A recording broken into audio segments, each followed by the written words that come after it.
Descent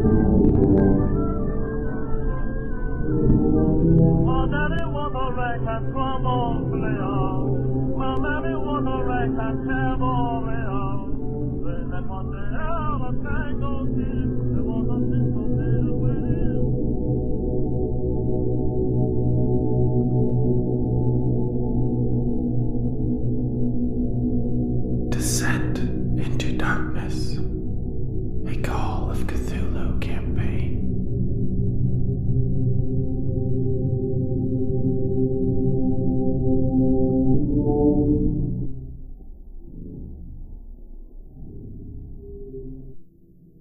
Hello, and welcome back to Deathwatch's Call of Cthulhu campaign, Descent into Darkness Season 4. This is episode 34, and I am Keeper Travis. Today we return to the God's Hammer, where our caravan avoids the heat by traveling at night. But before we get back to it, let's get an introduction from our investigators. I'm Brandon, playing Bartholomew Wentworth, and the heat don't bother me none. I'm Chris, I'm playing Charles Stanton, the expedition guide, and, de facto leader now, in his own mind, anyway. And I'm John, playing Joseph Charles Bartholomew Thompson, the real leader of this group. Alright, so last we left off Mr. Bartholomew, was it? Wentworth? Mr. Wentworth, you guys had come across in the Place of Iron that meteorite that had strange properties, and you and Dr. Francis Morgan had salvaged a small portion of it, and you'd begun to shape yours into a blade. And as I had described previously, it does seem to hold its shape very well. As you're riding along on the camel, messing around with it, trying to put an edge on it, you do see that that's a little bit more difficult than like an actual piece of metal. Yeah. Due to the properties of this, whatever it is. But you do kind of get some kind of edge out of it. You have to almost approach it differently than when you would do it with a normal piece of metal. But yeah. So you've held up this little blade. Do you model it after your big old Bowie knife, or Maybe a little smaller than that. How good of a craftsman are you? Not. I don't have any crafts. All right. We should make you roll. What do you think that'd be? Sculpting? Mm-hmm. Let's add you one. Well, man, there could be a couple different, you could go with like an intelligence or dexterity. Right. You could also go with a POW, being that it might be a more supernatural thing. It's like the whatever, it's the image in his head is being kind of Well, we'll see if we'll just do that 1% beginner for an art craft skill I added to your character sheet there, and we'll see if you fumble and make a new mythos artifact, such as the drawing of. Not too bad. Well, maybe I'll spend 25 luck. No, that's fine. Well, the problem is you don't get the check if you spend the luck. Yeah. But you can give me an idea roll, which is your intelligence, while you're messing around with it. Hard success. Yeah, so you look at your completed project, like it just doesn't come out like what was in your mind. You've never really had to fashion anything that way before. But one thing you're just thinking of while you made that blade is that you could flatten it out. You could make like a breastplate out of it.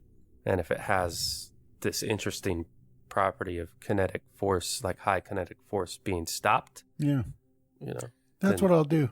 You could make a 1-to-1 like helmet with your face, right. Like actually like imprinted.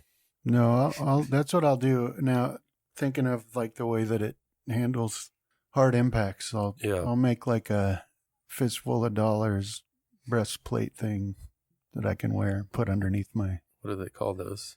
Did he wear a breastplate? Was that? What was the Clint Eastwood one where he hid the steel under his shirt so that he? Right. Yeah. Yeah, I think it's one of those, and yeah. But he just had it like hanging over. Yeah, right, and necklace. Then like so Back to the Future 3, right? Yeah, copying. Yeah. So you can fashion something like that. You can even like if you were testing it or something, like if you made a bracer, like just molding it around your wrist or something. So it's pretty easy to get it to the shape that you want it to be. Okay. Get out of here. Yeah, forget the knife. I'll make like a breastplate. Let's give it a test. Kind of shoot it with the 17. It wouldn't be enough, or that it wouldn't save your life, I don't think. Yeah, the way the armor works in, like if you just had a breastplate, is if the hit location hit your abdomen or chest or something like that, then you would deduct the armor value of that. You need this on your left arm. Right. The most vulnerable location on any humanoid shape. Right. In the Chaosium system. Right. Okay, so as I said, you guys were traveling during the night. This is the night of Tuesday the 11th going into Wednesday the 12th.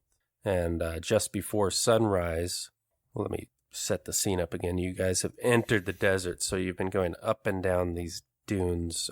Mr. Stanton has gone to some lengths to avoid the large dunes, and you will travel in like the valley for a stretch until, given no other choice, you have to crest one. But he's trying his best to keep you away from these giant mountain-like dunes that are quite a lot of work to travel through. And in the night sky, you can see all the stars arrayed out there, the moon on its way to a full moon, just a few days away from it, you think. And of course, the ever-present comet in the sky.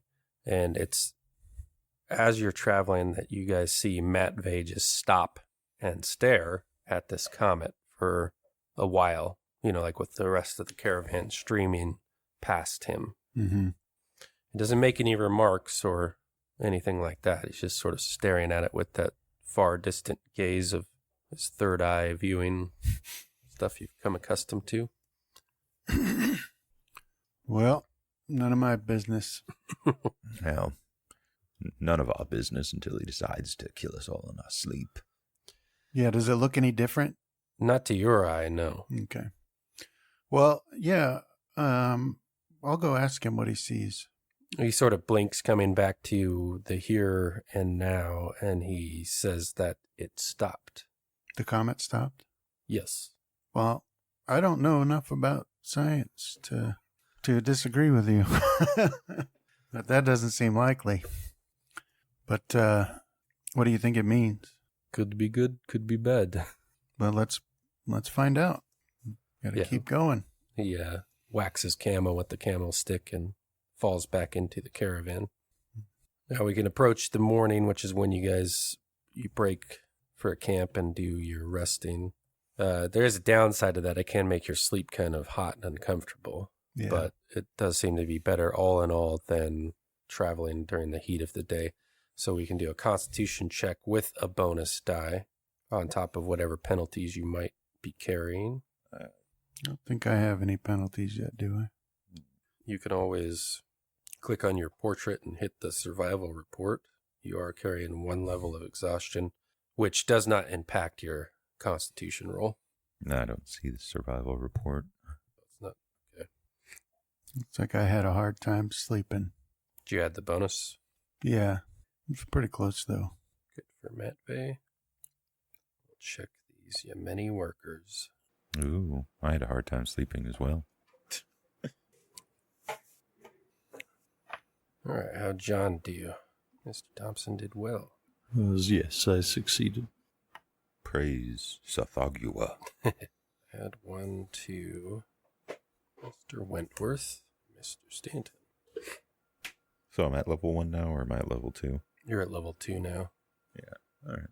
Yeah, I rolled that last one with a bonus because I figured I'd probably be good to do that, because between the Coke and the bonus that you were handing out, I figure I probably was negating at least level 1. Some there. Yeah. 1 second while I subtract food and water consumed. Stan should just take it all. Sleep on top of it like some twisted dragon. All right, so you guys sleep as well as you can in the furnace that is the desert. Kept some of you awake, gasping for a breath of cool air, but there is none. There is some lukewarm water you can cool yourself with, but that only goes so far. And you can see elsewhere in the camp, others are equally affected, becoming more exhausted. But hopefully, as this is the 3rd day out in the desert, you won't be too much longer, is the hope. So we can move on to your 4th day of journey into the empty quarter, which will be over the night of the 12th Wednesday into the 13th Thursday. All right. I believe this will be made at normal if I have all my hard success on navigate. That's what you were going towards, right? Okay. Well done. Thank you. So this is 3rd day, you're saying? Yeah, it's in the desert. Well, looks like we're coming up on the make it or break it portion of this journey, lads. I'll look at everybody and I'll pump my shotgun. And I'll say, if you can't handle the heat, stay out of the hammer. They'll say, excellent, sir. I'll translate it into Arabic, too. Because you've taken to dressing like some sultan. Yep. And this is your... All right. So you guys wake up as the sun's dropping low on the horizon. So there's a little bit of daylight as you're breaking camp and whatnot, and the temperature's beginning to drop a little bit as well. And you can see that one of those big dust storms had passed you by, like narrowly avoiding you, off to the north. And you can see the wall of dust traveling to the southeast. So it kind of just missed you, but God is on our side. The night does prove to be quite clear once the wind settles a bit and you guys journey on. So we got a hard success, which is a good pace for the day and avoids any big dunes. So you guys, it's pretty gentle as far as that goes. No extra constitution rolls or what have you. But the terrain does begin to change where you just had these long waves of dunes where you start to come out into some flat spots. And you see these dunes make kind of like, when you come over the crest of a dune, you're kind of shocked at first because when you see ahead of you, you think it's a structure, but it is not. It's just a big dune that has been pushed up pyramid-like. I'll show you what that kind of looks like. And you can give me a natural world or science, geology, perhaps. Could explain something about this. Yep. Success, natural I know world. nothing about it. No. See, what you got here is called a star dune. That's exactly right. So, yeah, Mr. So Wentworth. it's a dune that fell from the heavens? Yep. It's a place in the desert where the winds, whichever direction they may come from, often terminates like in just the right thing, that the dunes only pushed up into this pyramid-like shape. So it's sort of like a convergence point in a way, and you feel like that must mean something. Yeah, every important thing happens at a convergence point. Right. But they are easy to avoid. You can trace around them and stick to those flat parts. There's really nothing to be gained by scaling one of these star dunes and then rolling down to the other side. But they are quite tall, and when you're weaving your way around them, you do feel a slight tremor in the land, nothing like the quake from before, but something that causes the caravan to pause and, listen or sense these tremors in the earth. And when you do so, they're gone. I think we're close, gentlemen. I got a feeling in my bones. Sorry, go for it, John. How much longer do you think, Mr. Stanton? A lot less than it could be. 4 days is what we have food and water for. So tomorrow, was it about this time, you'd say, Travis? Yeah. If we haven't spotted it, then we need to turn back or we'll start risking ourselves and the camels. Whether or not we want to head back after we make it back to, where was it? The town we came from? Alafan. Yeah, see. Whether or not we want to come back out here after we restock in Alafan will be up to Mr. Wentworth. But I'm willing to continue to try this as long as he's willing to keep fronting the bill. Yeah. Did we see anything while we're traveling of the comet this night? Yeah, it's still there, still in the same location. Yeah, it hasn't moved. No. So that's do you pretty think that is marking the path? I do. I think it has something to do with it. Yeah. Nigel Stedford comes out with Professor Ahmed at his elbow, comes up to you, Mr. Wentworth, and he looks chagrined, and he kind of eyes Ahmed, who doesn't look, he doesn't cast his eye. He doesn't make eye contact with anybody. He just keeps it like down. He's very like jittery. Yeah. But Nigel says, well, Ahmed says we're going in the wrong direction. You know, which direction do we need to go? Towards the comet? Well, Ahmed, and without making eye contact, he's like, we must follow the shadows. It's the only way to Irem. What shadows are you talking about? He gestures out at the... So you have this nearly full moon, and it'll cast a shadow from like the peak of this pyramid. Yeah. Pyramid-like dunes. And that's what he gestures towards, which is sort of like in a different direction than when you're going. It's more east than the north that Stanton has had you on. Okay. But that's what he says. I'll look at Matt Vey. Is Matt Vey looking the same direction or similar direction? Because I think we talked about last time we played where like Stanton is superstitious enough where his men start saying they're seeing stuff. Right. He's kind of like, perhaps it's real. I do, after all, wear a bag full of finger bones around my neck from one expedition. I think it keeps me alive, and I'm immortal as long as I have it. Currently, he's not. He's more towards the comet. He looks to be more concerned with the physical priorities he has right now, managing the camel and drinking. Is the comet on the path we're going?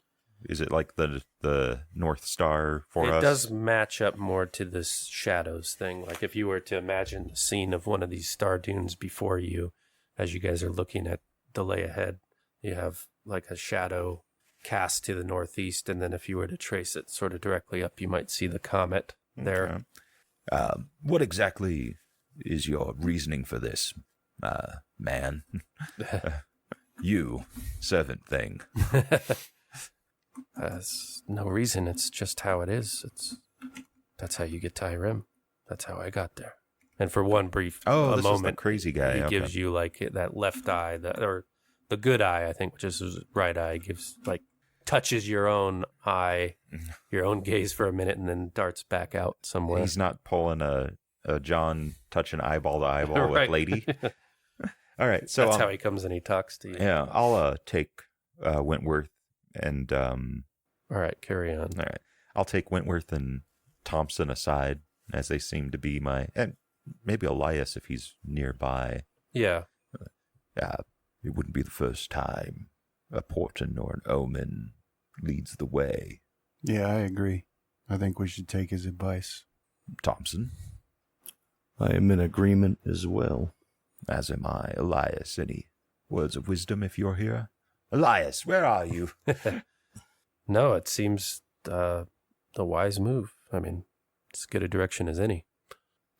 I'm in agreement with you lot. All right, I'll start guiding the caravan, following the shadows as...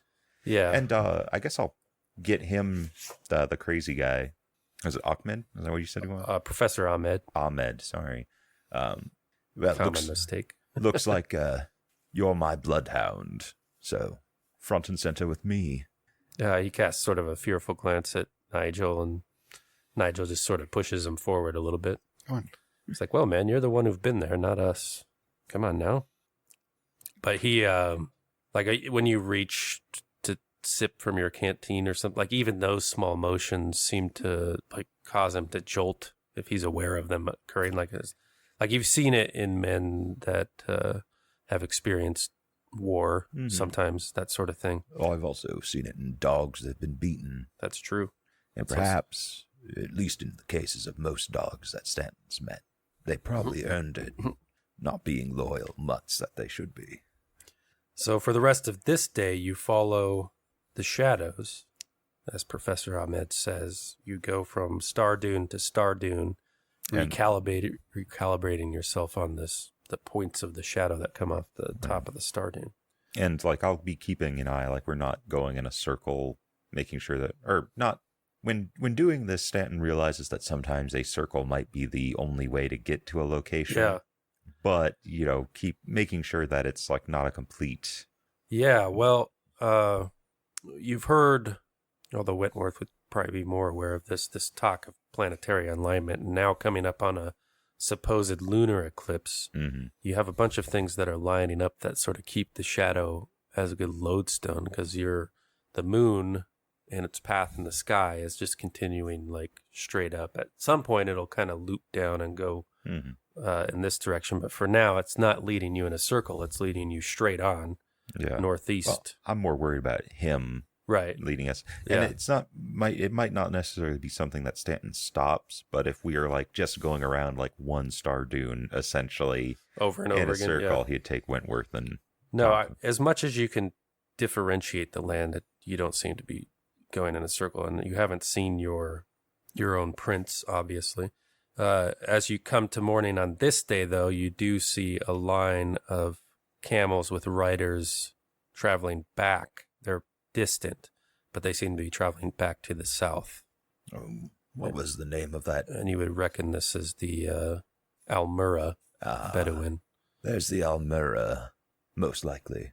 The reason we couldn't get extra camels. And they've gone as far as they're willing to go in search of their missing comrades.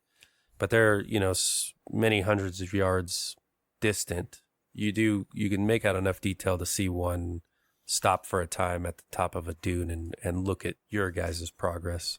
At this point, you would be marking out an area to stake out for the camp for the night. But then that person continues on too, All right. Anything else for this night's travel you guys want to That do? was the 12th? The 12th going into the 13th, so your fourth day. We can do the constitution checks again with a bonus for traveling at night, minus any penalties you might have, which I don't think you have to worry about it yet. It's the third level of exhaustion that impacts your attributes. Extremely successful. Same. All right, so I think I'm still getting bonuses then? Yeah. Okay. And extreme success takes away one level of the exhaustion. If Brandon says it is, then it's true. So I'd like my one exhaustion depleted. Well done, Professor Ahmed. Like, first of all, you just got to ask yourself, would I even say it if it wasn't true? In all the years That's why you've I known me, agree with you. have I ever said anything that wasn't true? Well, let's not go I that don't far. think so. Okay, today, have I ever said anything? I agree with that statement. Whoa. Okay, one sec while I mark off food and water.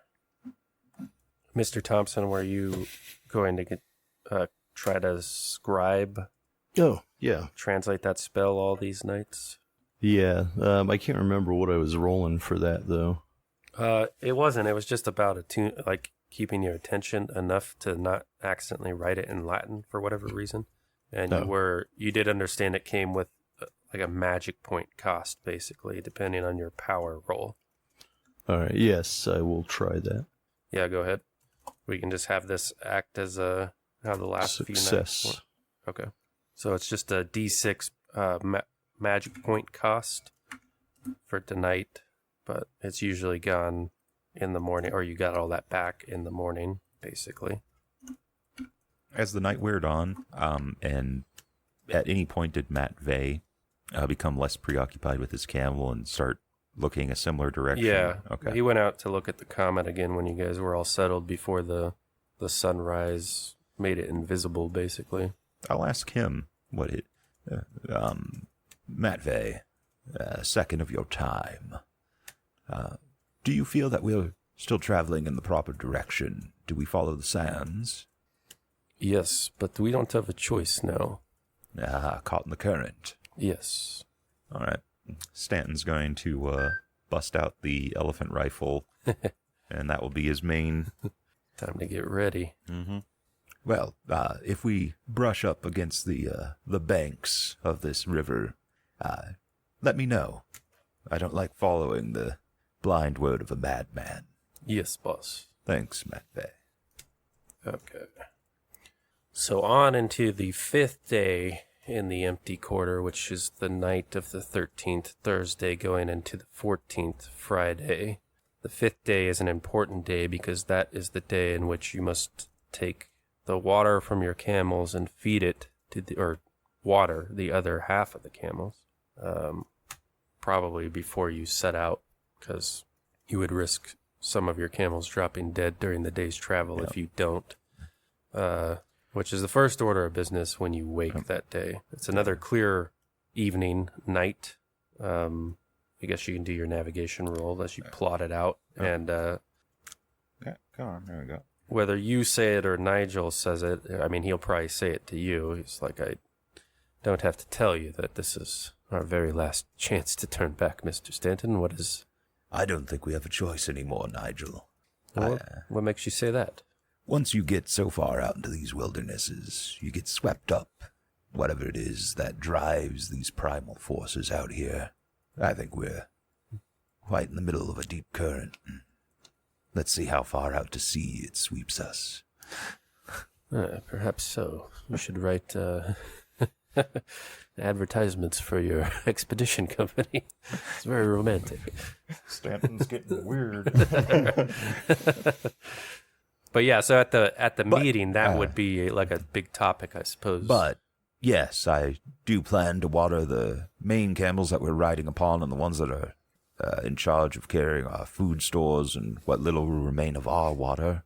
And I do plan to turn back if we do not find Irem by the time we make camp tonight, or this morning. But, like I stated, I don't think I can make that decision anymore. And he'll pet his elephant rifle absent-mindedly. Well, just so. I think this is the very last time I'll search for this blasted city. Mm-hmm. So, let's find it. Nonsense, Nigel. There's an addiction, an affliction that men of our kin have. Once you go out beyond civilization, you bring that wilderness back with you, and the only solution is to go back out into it. Take Wentworth here. Look at him. I bet he didn't look half as alive when you first met him. It's only out here that men like us thrive. Yeah. I'm right where I belong. I agree. It's just a bunch of hollow-eyed, crazed looks around the meeting tables in the morning. Yeah, this is Mr. Thompson. This is Nigel Stedford. He's the photo negative of Charles Stanton, although not in goal, I suppose. Not complete. I don't know if that's if it's pinging the same person for you. This person's in a red circle, not a green circle. Oh, you were curious. Yeah, that I was like, oh, they're gonna think he's an enemy, but perhaps he is. Professor Ahmed Ibn Mikhail. Oh, Is that who you're talking about? is it that Maybe. guy? Yep, that guy. Yeah. All right. This is your I just professor. noticed him. I was like, who the hell is this person? Well, when I was red circles do mean enemy, but that became a standard sometime when I was putting this together later on, and this guy didn't get updated. I think it also... But he could be an enemy. I think it maybe should denote just obvious Right. insanity or Yeah. hostility. Yeah, he's It's also obvious. missing an eye. Right. So, And then we have Usman, your new doctor. Ah, yeah. Hopefully won't get himself shot over his convictions. He said the words. And then Anwar, who we often forget, Anwar Wasa, the Bani Yam Bedouin chaperone. All right. So yeah, the very last day you have to water the camels, which you set about doing. You break down the troughs and begin filling them with water from those other camels. Now something occurs with these camels when they know they're going to be watered. They get kind of like the zoomies in a way, which is sort of heartbreaking to some of the tribesmen that, Because they're I not think of all the getting word. watered. Yeah. So they don't queue up, right? They're camels, right? But they're patient and they're waiting, but some, like, they're blocked Yeah. from getting it, and they've been smelling it the whole time you've been carrying it. Kind of insane. And you've begun to learn more about their expressions, having ridden on camels for so long, so you can see it as kind of... And the Yemeni, the people who care for them, and the Bedou, so like Anwar, it is an affecting moment for them because they care greatly for their mounts. It's a companion, not just a simple resource to be discarded. But in your guys' case, that is exactly what it is. Mm-hmm. If you want to push the limits of travel into the God's Hammer, it is what must happen. And dutifully, those unwatered camels follow your caravan traveling as best they can, And as you've been going today and the last few days, you and the other riders have taken handfuls of growth, saltbrush, and other things that you had stashed away to feed your camels, which is not enough, but, it'll get them there. The rest of your camels are looking at, a possible death if this journey continues on for weeks or something from starvation. But they soldier on as they do, and the first camel drops at midnight, just panting in the sand there, its eyes rolling around, casting about for somebody to come give it water, but it doesn't occur. Will you leave it where it lies for now, Stanton, or will you harvest meat now? Because there's a whole bunch more that will begin dropping. Yeah, we're going to have more. We don't got time right now. It's going to save more in the long run if we reach where we're going. And Right. So let's get a group luck roll. We need an extreme success. Oof. From whoever's got the lowest luck. I think that's still John. Still John. Yeah, I got a 48. Yeah, 68, I think, is what I'm up to. Yeah. Not quite. Can me and Brandon spend luck to lower? To lower his? Well, I mean, it's giving you more rope to hang yourself with if you guys really want to. Well, what would we need to spend? You got to get him down to extreme on 48. It's a fifth of 48. Man, math is it like 8 something? Something like that, yeah. 40 would be 8. 9. So, yeah, I think it'd be like 9, right? 9 point something, yeah. So that'd be 11, 12 is what we're probably looking at. 6 each. Yeah, I'll do it. Yeah, if Brandon's in, I'm in. Okay. You should make the cost. Both parties have to pay it in full. So it would have been 12, right. 12 each. All right. So again, as these camels are, dropping, first just the one and then another one a little while later, and then groups of them. Really, they're not just dropping dead, but they refuse to travel any further. At some point after midnight, you feel those tremors again in the earth, much more subtle than the quakes you felt before. Were you, during breaks, still busting out that telescope and looking at the comet? Yeah.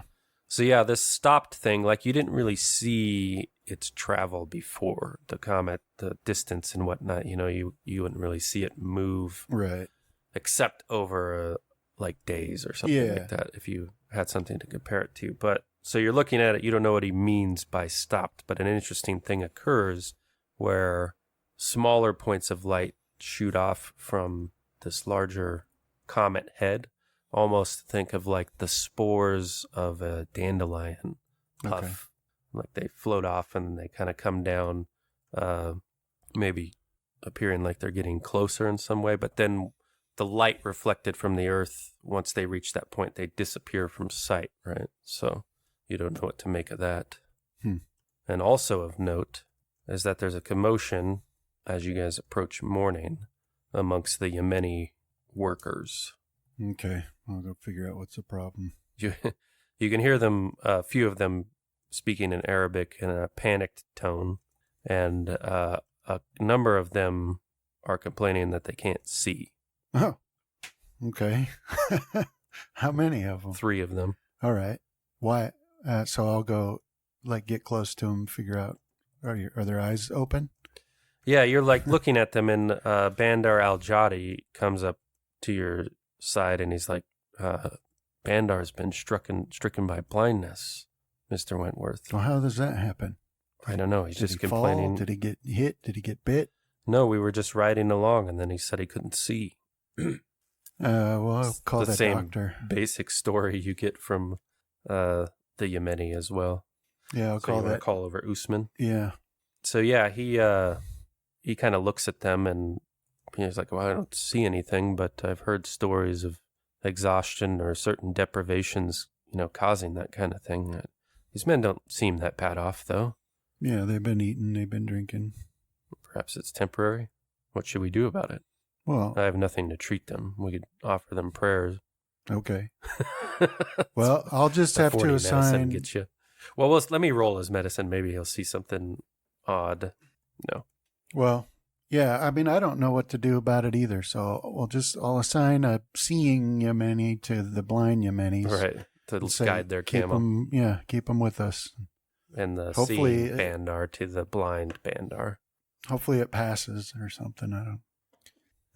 So this is... Were they like somewhere different from us? Did they stray from the path, or what were they? Well, you guys were all in a line, basically. Yeah. You weren't single file exactly, but just a long caravan stretched out. And generally, you could draw the groupings based off of, friendships or common allegiance, that sort of thing. Yeah. Right? So the Yemeni are often clustered together. Yeah. So you could hypothesize something local to their group, because the Bandars are often, they're not necessarily because they like the Yemenis, but just because they're kind of like the liaison between you and them in a way.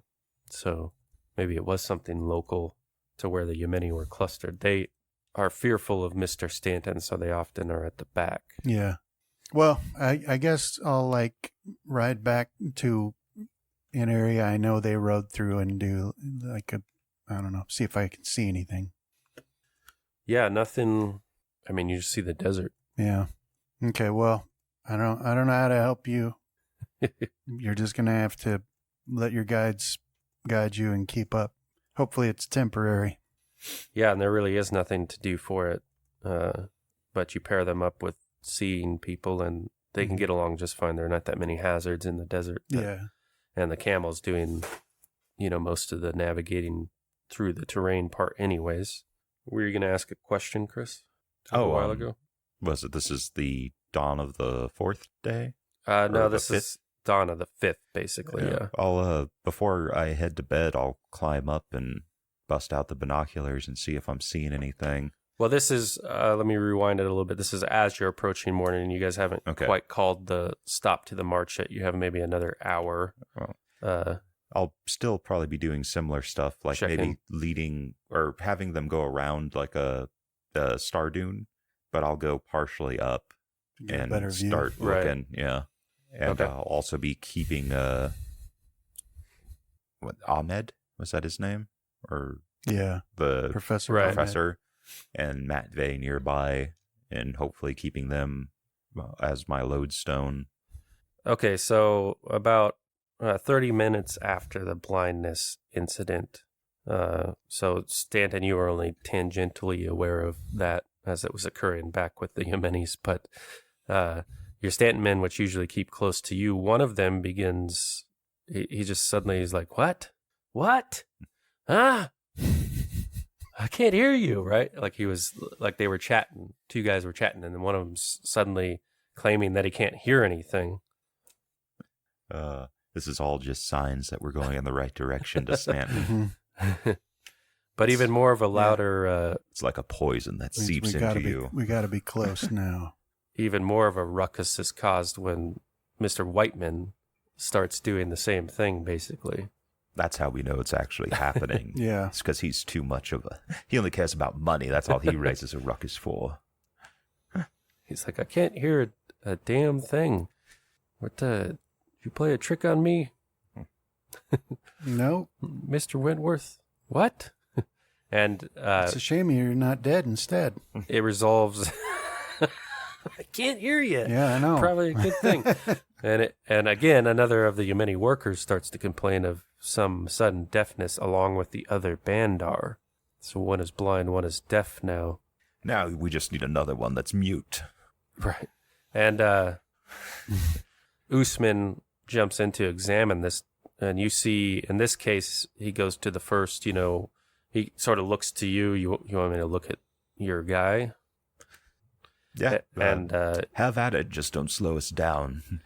He peers into his ear, but then he's like shocked, like he jumps back from it and then looks again closer with sort of an amazed look on his face. Stanton will cock one of the hammers on the... This man there's no ear canal. There's nothing there. All right, he'll uncock it. Nothing I can shoot. And he confirms the same thing as he goes down to like Bo Whiteman, who won't, he doesn't confirm it with Whiteman. Whiteman won't allow himself to be touched. He wants to talk to the manager of hearing and get his hearing back. he confirms it with Bandar al-Jadi and the other Yemeni worker that it's like there's no ear canal there. Like when you look in the ear, it's just smooth. Almost like a meteorite that should be solid iron, but is like clay, not acting like it's supposed to. Yeah, well, this is all beyond me. I don't... But I do take it to mean we've got to be close. Yeah, like Stanton's opinion, like this is like the scent for a bloodhound. Right. We're getting closer. Weird stuff is happening. Yeah, Cats are living with dogs. The best we can do is organize people to lead the blind and tell the people who can't hear to shut quit up. saying what? Yeah. Yeah, Ahmed, next to you, Mr. Stanton, and Nigel Stedford, he sits his camel more erect than usual, and he says with like a way less faltering voice, and he looks at you with his empty socket. He says, "Journey changes a man." It does indeed. It is true. And, all right, so you were clambering up these dunes at some point to look ahead with your optics. Mm-hmm. And you do see something, not a city or what you would see as a city, but you see big rock hills, basically. So a break from the sand sea, and it's sort of focused in the main direction that you're going. So you see dunes on either side as far as you can see, but then a bunch of rock structures or hills, you think. All Dead right. ahead. You should reach it by the time you might call an end to today's journey. All right. Yeah, I'll guide my camel back down the Star Dune and inform Wentworth and Thompson, A change in the scenery up ahead. No sight of Irem, but Well, we got to be close. that's what I think too. So we'll come to some rocky hills. what are the chances of there being like a chance of drilling Out here? in those rocky hills? Like, Oh, for like water and whatnot? yeah. Yeah, you'll see when you get there. But yeah, there's a better chance than trying to, because you have no idea how deep the sand is, right? Rock indicates some sort of firmer earth. Yeah. So it does seem good in that. And actually, you become aware increasingly as you approach morning that you smell water like in the environment, but there's no like indication of it, right? Is it like seawater, like salt water? No, or just wetness, like that damp? wetness. Yeah. The air's gone damp. Yeah. So the way you saw the lay of the land was there was a large dune and you saw these rocky outcroppings sticking up behind it, like maybe a mile or more of these rock structures. So you have this one large dune to scale, and you guys do that with some difficulty given the conditions of the camels, and many more of them have died of the ones that aren't watered or laid down to die. And it's when you're getting past this last dune that this rocky outcropping is beyond, is where you see what you think is the ancient city sprawled out before you. In fact, there's no mistaking that. It's nestled amongst these rock hills, and it's just pillars. Here, I have it. There she is. We made it, gentlemen. The answer to every question lies ahead. Oh, nice. That's cool. And then you can see Who's that person? I'll take aim. I think it was, I put a Bedouin in the AI prompt, so Okay. that's just who it's supposed to be. But you see in the backdrop behind those pillars is the rocky hills, basically. So it's nestled amongst this. It's to the east and the west and beyond. Just at a glance, you would think it's a few square miles of these pillars and broken stone walls. Mm-hmm. Just a sec here. The moon is full, or nearly so.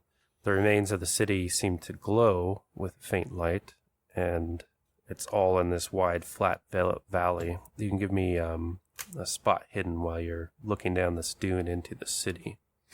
What is it? I'm at 2 Yeah, exhaustion. What is that on my skills? just one Just penalty. one. All right, so the Coke's taking care of that. Before we reveal the secret of the spot hidden check, let me give you a few more details. One of the most maddening is the smell of fresh water, which has reached its height as soon as you stand at the outskirts of this a few square miles of pillars and broken and crumbled walls. You can smell water, and those camels that hadn't been watered but have managed to survive the day's journey here without giving up are, chomping at the bits, so to speak. They smell it too. And if they're not controlled, they begin to move into the city. Another thing that occurs is you guys are filtered out there on the edge of it. Well, actually, we'll save that for now. Let's do that spot hidden. Okay, so to the east, who made our spot hidden here, Mr. Stanton? Indeed.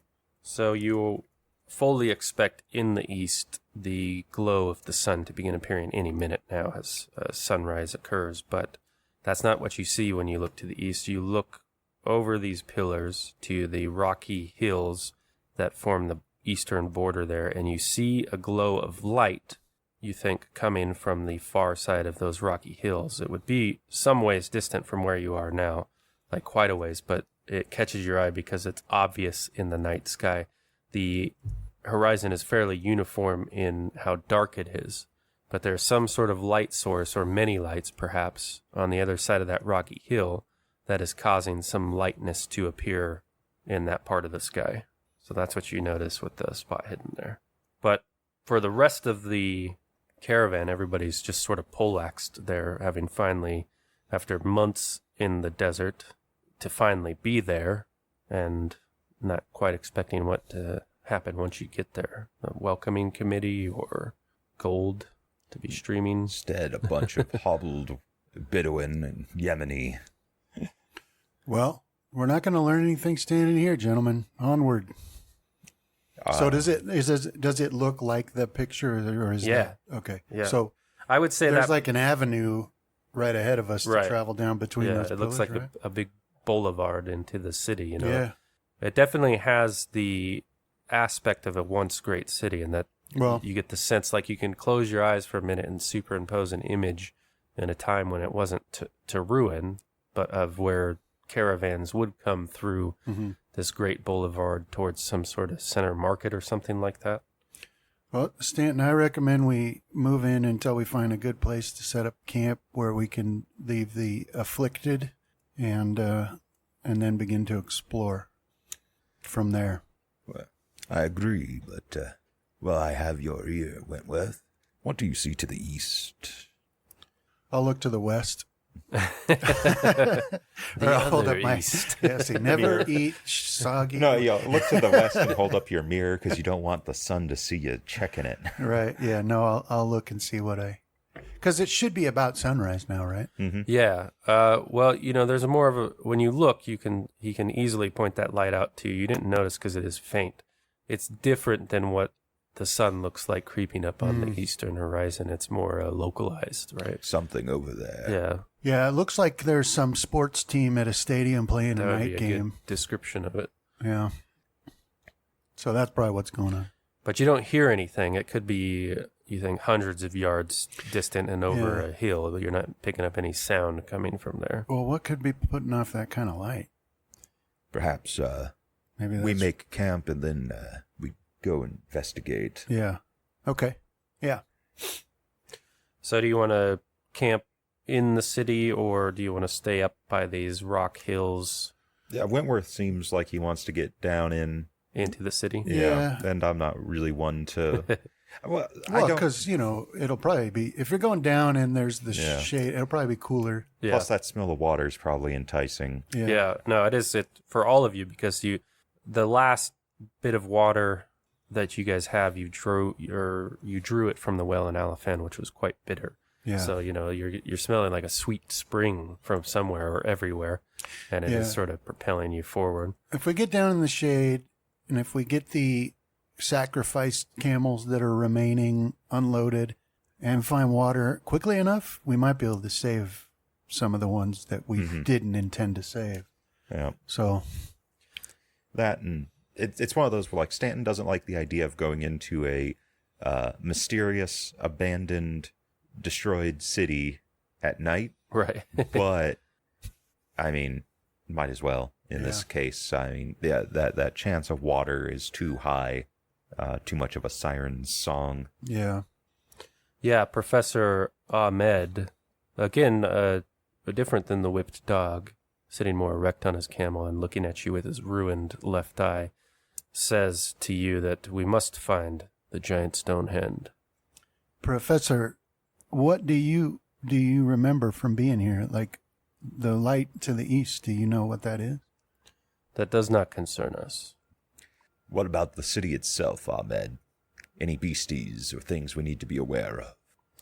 Yeah, was there anything else? Anybody else here? Nothing that is not already written in our destiny. We must find the giant stone hand. Well, where's the giant stone hand? In the city.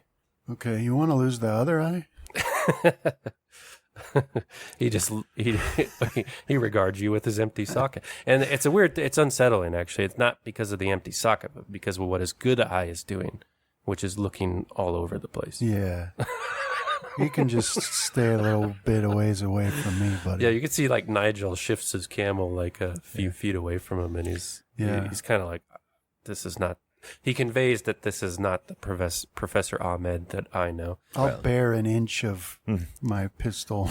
Well, as you're beginning to draw down on him, you catch out of the corner of your eye, Mr. Whiteman has gotten down off his camel, and he's running so fast and carelessly towards like one of these rock faces that border the city that his hat kind of is flipped off his head. You know, he's like running with abandon, and you just kind of hear him panting. And he gets up to the edge of this cliff, and he's like touching it with his hand, and he turns around and he holds it up to you, and it's black with oil. It's seeping out. And he's like, sweet Jesus. And he's like going down the line of the people in the caravan, and he's like, we're gonna Blood of we the are earth. going to be so rich. But it sounds all weird. Yeah, because he's deaf. Yeah, We're gonna be. Well, right. that's only the ones that have never they're actually not used to. But yeah. It's funnier if it. the volume is wrong, right? Right. He's like shouting it at you guys. We're gonna basically. be so rich. Yeah. It's like a person with headphones on. Yeah. Well, Ahmed, go with me, and I'll start. get Whiteman up on a camel. Yeah. All right. Yeah. So let's do that and then see if we can find the giant stone hand. Okay. Now I noticed that Mr. But I wanted to go inspect the pillar that Whiteman found and see if there's actually, like, I'll do my own inspection. Yeah, This so isn't- it wasn't in the pillar, it's in the stone hills that's bordering it. When you go and look at it, you can see that it's just seeping out of the earth there. Okay. And it's running down in little rivulets that don't quite go all the way into the city. They terminate at its edge. Yeah. But yeah, once you're aware of it, when you look at every part of this stone face, it's just seeping out of the earth. The reserve here must be immense. Yeah. Or very convenient. Right. What is it? I guess a Venus flytrap might come to mind, but a carnivorous Mm-hmm. thing that lures you in. I do want to point out to you, Mr. Thompson, something that you read and felt was important enough to write down in your journal about IREM. That when you hear Professor Ahmed say we must find the giant stone hand, it was an important description. Do you remember that? Do you have your journal there? As I have it pulled up, yeah. Because it said that next to the giant hand that forever awaits the return of the silver key, I went 50 paces towards the setting sun, once at the column etched with worn symbols dedicated to the glory of the serpent lord Yig. I turned towards home and walked 30 steps to the dry well. Down the well I went through the hole in its wall and into the tunnels below the sands. In a short time I found the shrines of Nug and Yeb, and soon after, his temple. It was far greater than I could have ever imagined, and my meager words would only do it an unforgivable injustice. So, hearing Ahmed speak about the giant's hand as the first step on this sort of series of things you must do to find this entry into some underground area, it puts it in a new context. You had put it out of your mind. It was just a fascinating bit from the book, but now, it's back to the front. All right. And they're talking about setting up camp up here before going down. No, we're going to go in to the Yeah, pillar. they're- set up they wanted camp. to go somewhere, yeah. Well, everybody... All right. Well, I'll try to get Mr. Wentworth alone and let him know that I do agree we need to go down to, or we do need to find the hand. And I'll, if I can, recite that passage to him, so he kind of has an idea. It's like, I think what we want is going to be down in that well. Okay. Well, it's as good a place to start as any. So, where did one such as yourself come by that knowledge? This is from Professor Ahmed, looking at you, Mr. Thompson, with his ruined eye socket. When he says one such of yourself, it is conveyed that a low being, a worm, or a dog. How did he come by this knowledge? You are not the only people that know of this place. As my knowledge is my own, and I would recommend that you that you leave my business to me. So he nods at you, his good eye darting to every point it can. Those dang Arabs can't help but just get in anybody else's business, as I'll say that to Bartholomew, is more on the lower side. Well, we have a direction to go, so let's get these afflicted and some people to mind them and the camels set up, and then those of us that are well move in the direction that Mr. Thompson mentioned.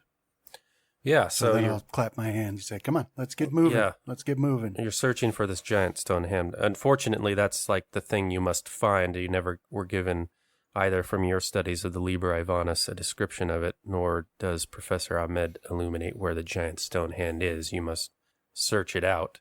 You guys entered the city, and you're amidst the pillars and the ruined walls, and you get a sense that the city is much larger than it looks once you're in it than when you were looking at it from the outside, where you might have pegged it as a few square miles of these broken pillars. From within, it seems to be even bigger than that.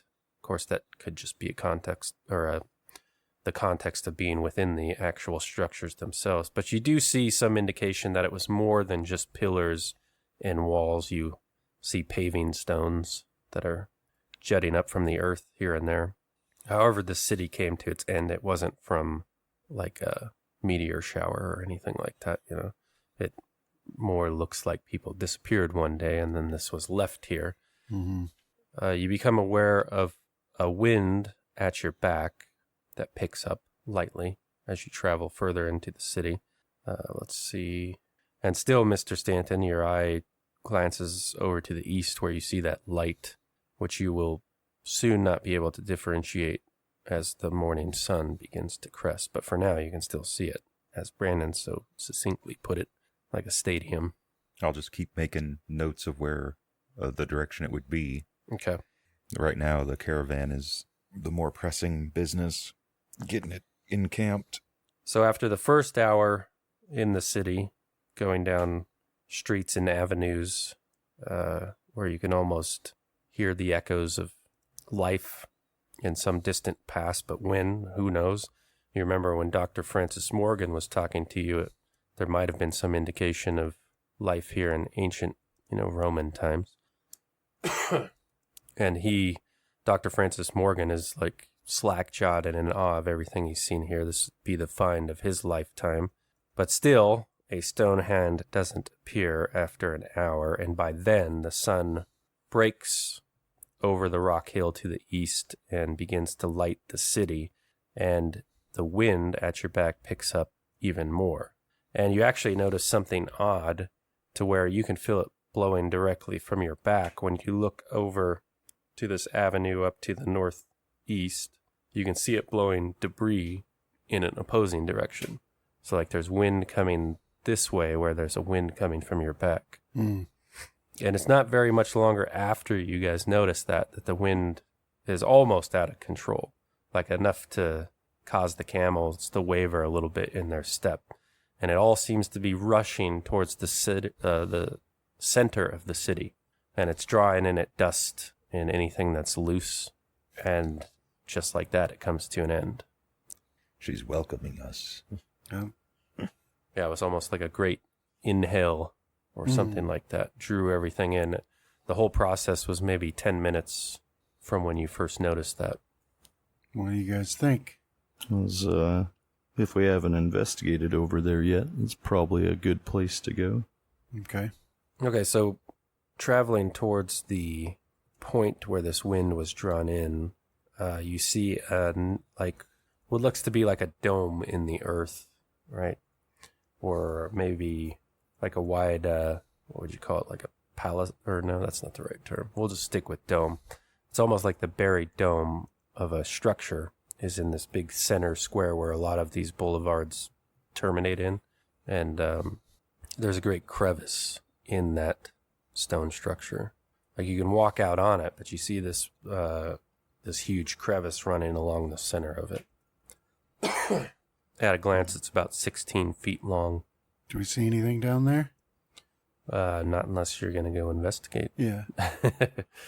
Yeah, it's you just plunges into darkness, but you can give me a spot hidden. I'll push it. What's the That's penalty? only 4 luck. Or yeah, I'll spend. Oh, the crevice is enough to fall into. I'll spend the luck. Okay. Hard success. You know what else I'll do is I'll tie a lantern to some rope and lower it Start down. lowering it down. Yeah. Yeah, so we'll just peering over it. You don't notice it, most of you, because it's so faint, but those that succeeded, so Mr. Stanton and Mr. Wentworth, by a stroke of luck, you do notice a faint glowing light coming from far below, almost like a glow-in-the-dark type effect in a way. Like a phosphorescence. Yeah. Okay. But it's easy to miss. Could see some light down there, gentlemen. How far down do I guess it might be? Give me an idea. Like how far down have I lowered, can I lower my lantern? Well, with just the standard stretch of rope that you have, you don't seem to hit anything. Okay. So it's more than 50 feet or whatever. And beyond the crevice, which you can see the end of after a few feet, this stone dome is like a few feet thick.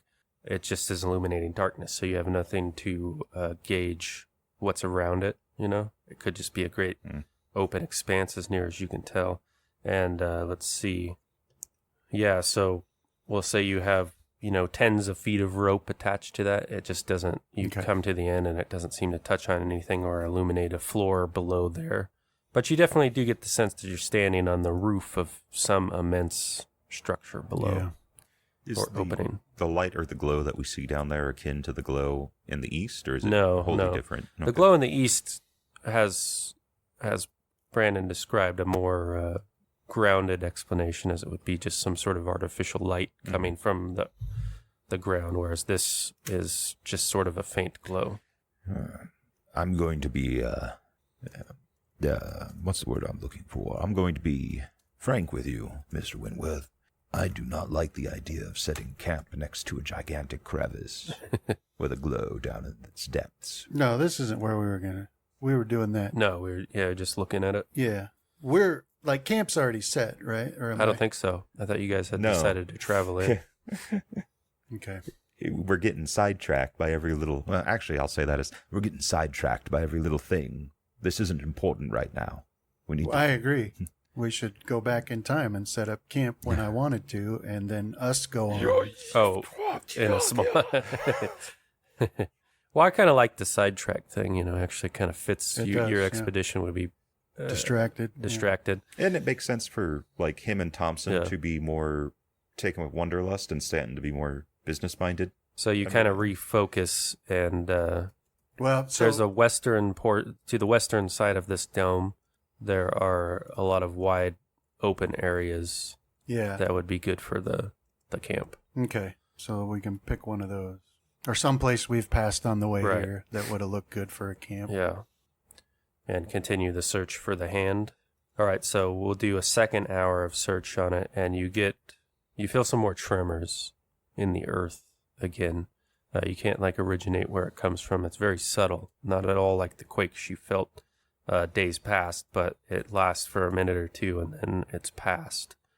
But you continue on for this giant stone hand, And you eventually do find it. We'll say Mr. Thompson's the first to spot it, so surprised to actually see it in reality when you've been looking at it for the last couple hours, that at first, your eyes sort of gloss over it, and then you have to double take before you realize, oh, yeah, that is a giant hand.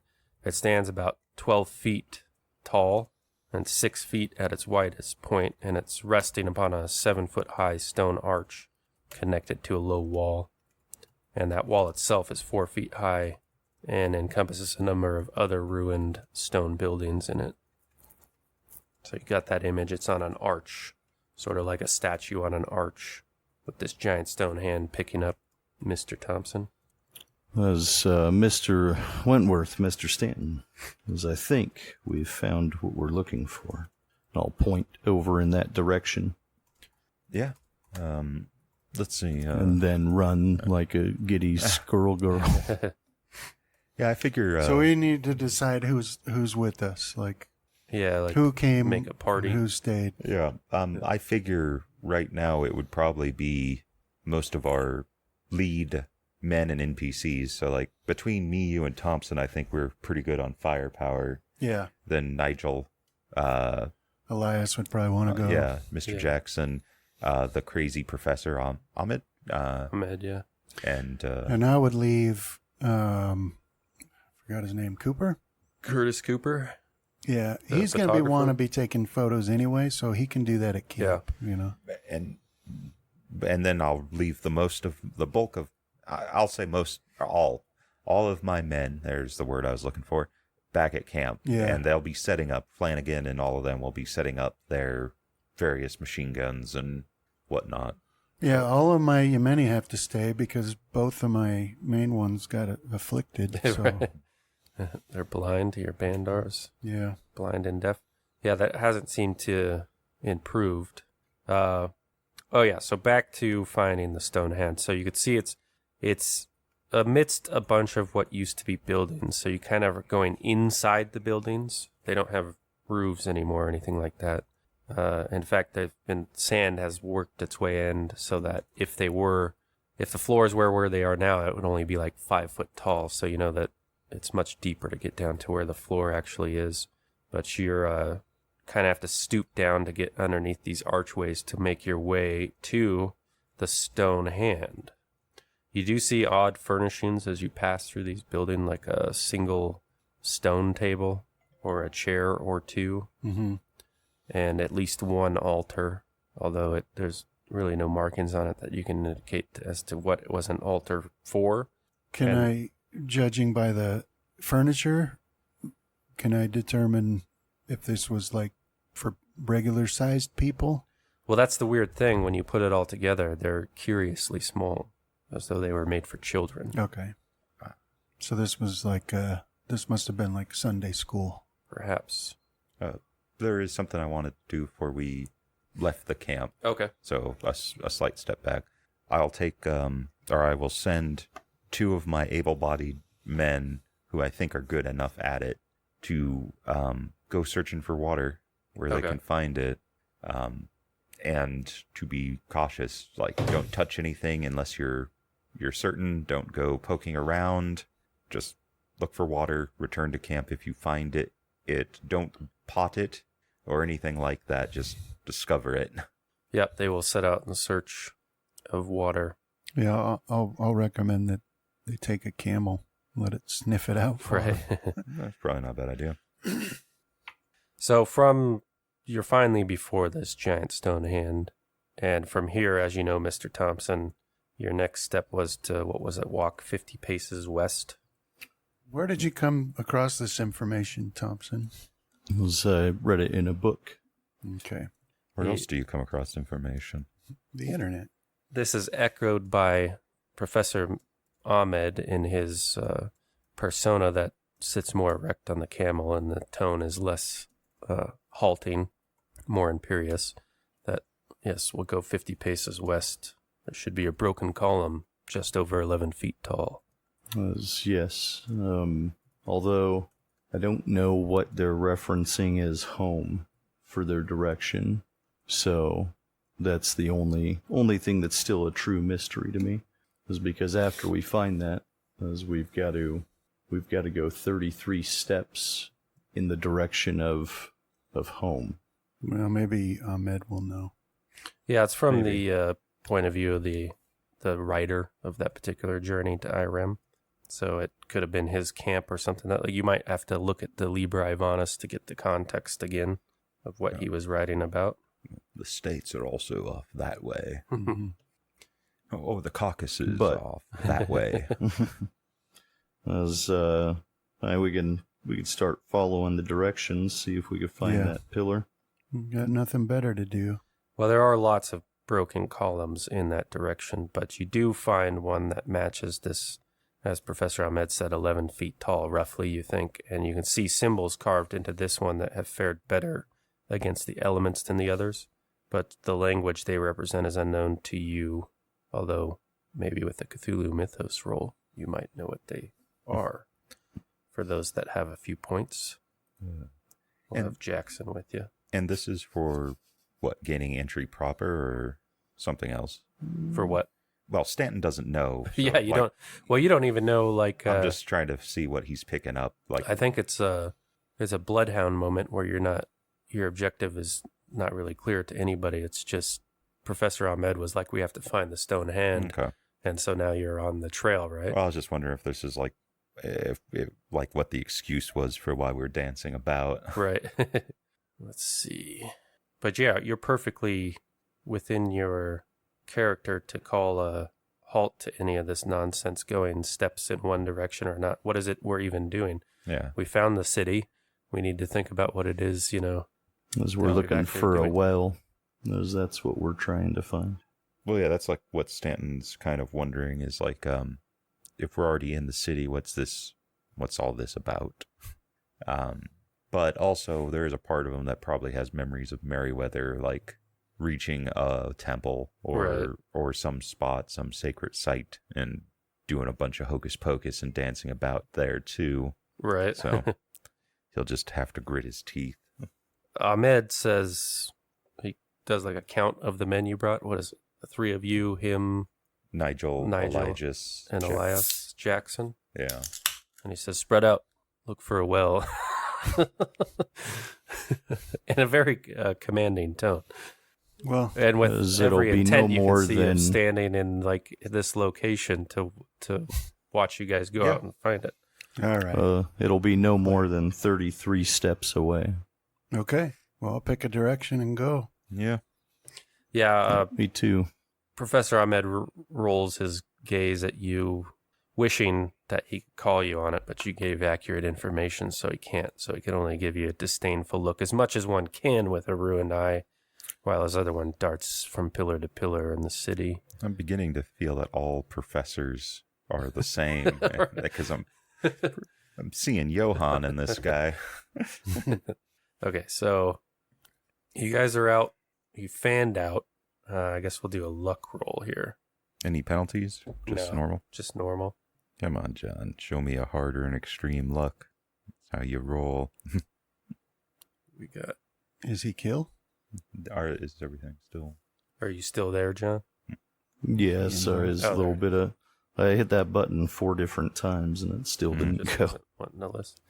Yeah, so according to the Liber Ivanis, that the symbols on that worn pillar had something to do with a serpent lord Yig, but we worship frogs in this house. Yeah, this is a frog household, not a snake household. Obviously, we kill snakes. We don't give them a chance to root in and mess things up. Professor Ahmed had commanded you quite rudely and imperiously to fan out and search for a well. And so you did that. You went in your own direction, Mr. Thompson, and you had rounded a low wall, keeping your eyes to the earth, and you saw what you thought was a statue of a snake, a huge cobra, maybe 12 feet in length, although it only stands 6 feet high because part of it's like on the ground, and then the upper part of the cobra is reared up, and its hood is open. But you realize it's not a statue quite quickly when its head turns towards you, and it fixes on you. And with that, we'll call it a day, and we'll pick it up next time. Thanks for playing, guys. Thank you. Thank you. Good to be in Irem. I'd rather be in Irem. This is where the fun begins. I need to get an elephant trank gun.